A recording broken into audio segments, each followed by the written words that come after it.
Video को like और share जरूर करें और हमारे चैनल को सब्सक्राइब करना न भूलें। यहां हर दिन आपको मिलेंगी ऐसी ही डरावनी और रोमांचक कहानियां जो आपको सस्पेंस और रहस्य से भरी दुनिया में ले जाएं। सब्सक्राइब करने के लिए नीचे दिख रहे लाल बटन को दबाएं। अभय अपने दोस्तों के साथ एक छोटे से गांव के पास बने पुराने फार्म हाउस पर वीकेंड बिताने आया था। शहर की भागदौड़ से दूर हरियाली से घिरे इस फार्म हाउस में कुछ दिन बिताने का प्लान सबको बहुत रोमांचक लग रहा था। फार्म हाउस का माहौल दिन में तो शांत और सुंदर था, लेकिन रात होते ही वहां एक अजीब सी उदासी और रहस्यमय सन्नाटा फैल जाता था। पहली रात खाना खाने के बाद अभय, ईशा, रोहित और मेघा बरामदे में बैठकर बातें कर रहे थे। अचानक दूर से किसी के कराहने जैसी आवाज आई। सबने एक दूसरे की ओर देखा, शायद कोई जानवर होगा। बाकी सब भी हंस पड़े और बात बदल दी, लेकिन अभय का मन कहीं और उलझा रह गया था। उसे लगा था कि वो कराह इंसानी थी, न कि किसी जानवर की। अगले दिन दोपहर में फार्म हाउस के पीछे एक पुरानी कुठरिया दिखी। उसकी दीवारें जर्जर थीं, खिड़कियां टूटी हुई और दरवाजा आधा उखड़ा हुआ था। चलिए अंदर भूत ढूंढते हैं। सब हंसे, लेकिन फिर भी उस ओर बढ़ चले। भीतर धूल और जाले फैले थे। मेघा ने दीवार पर बने कुछ पुराने निशान देखे, जैसे किसी ने अपने नाखूनों से खरोंच कर बनाए हों। कमरे के एक कोने में एक पुरानी लाल रंग की डायरी पड़ी थी। वे आते हैं जब अंधेरा गहरा होता है, आईना मत देखना, पीछे मत पलटना। ईशा ने डायरी उठाई और पढ़ने लगी। उसमें टूटी फूटी लिखावट में कुछ वाक्य थे। वे आते हैं जब अंधेरा गहरा होता है, आईना मत देखना, पीछे मत पलटना। सबने इसे बच्चों का मजाक समझकर छोड़ दिया, पर मेरे मन में एक अजीब सी बेचैनी समा गई थी।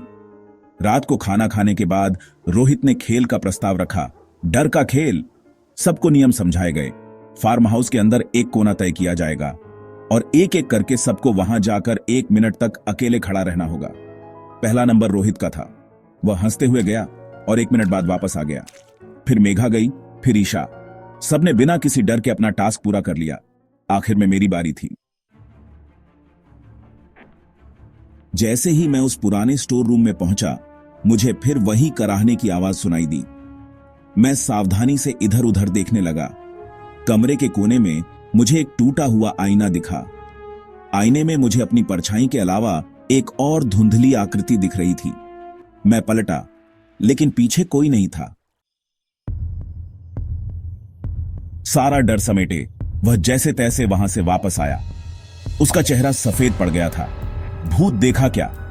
अभय ने जबरन मुस्कुराकर सबको टाल दिया, लेकिन दिल की धड़कनें अब भी बेकाबू थीं। रात को सब सोने चले गए। अभय को नींद नहीं आ रही थी। वह बार बार उस आईने में दिखी आकृति के बारे में सोचता रहा। तभी उसे लगा जैसे कोई उसके कमरे के दरवाजे के पास खड़ा है। उसने डरते डरते सिर घुमाया, लेकिन दरवाजा बंद था। फिर अचानक खिड़की के शीशे पर 3 बार दस्तक हुई। टक टक टक। अभय डर के मारे बिस्तर से उठकर दोस्तों के कमरे की ओर दौड़ा, लेकिन रास्ते में उसे लगा जैसे किसी ने उसके कंधे पर हाथ रखा हो। वह पलटा, पर पीछे कोई नहीं था। जब वह दोस्तों के कमरे में पहुंचा तो सब गहरी नींद में थे। उसने सोचा कि शायद उसका वहम होगा और वहीं एक कोने में बैठकर रात काट दी। सुबह फार्म हाउस के नौकर सुरेश ने जब मेरा चेहरा देखा तो सच में चौंक गया। उसने पूछा, साहब सब ठीक है? मैंने धीरे से सिर हिलाया, जैसे सब ठीक है, लेकिन मन में उलझन थी। ब्रेकफास्ट के वक्त सबने आज गांव घूमने का प्लान बनाया, लेकिन मेरा मन पता नहीं क्यों बिल्कुल भी नहीं लग रहा था। बार बार ऐसा लग रहा था जैसे कोई मेरा पीछा कर रहा हो। गांव के बुजुर्गों से बातचीत में हमें पता चला कि वह फार्म हाउस बरसों से वीरान था। कई साल पहले वहां एक परिवार रहने आया था, लेकिन एक रात पूरा परिवार अचानक गायब हो गया। तब से वहां अजीब अजीब घटनाएं होती रहीं और गांव वालों ने वहां जाना ही छोड़ दिया। यह सब सुनकर ईशा और मेघा ने डर को हंसी में उड़ाने की कोशिश की, मगर मेरा चेहरा तो और भी पीला पड़ गया। वापस फार्म हाउस लौटते वक्त मैंने दूर रास्ते के किनारे एक अजीब सी आकृति को खड़े देखा। वह आकृति बस चुपचाप मुझे घूर रही थी। जब मैंने दोस्तों को यह बताया और सबने पीछे मुड़कर देखा तो वहां कुछ भी नहीं था। बस मन में एक अजीब सा डर बैठ गया। रात को सब जल्दी सोने चले गए, लेकिन मेरी बेचैनी अब चरम पर थी। मुझे हर ओर वही साया महसूस हो रहा था।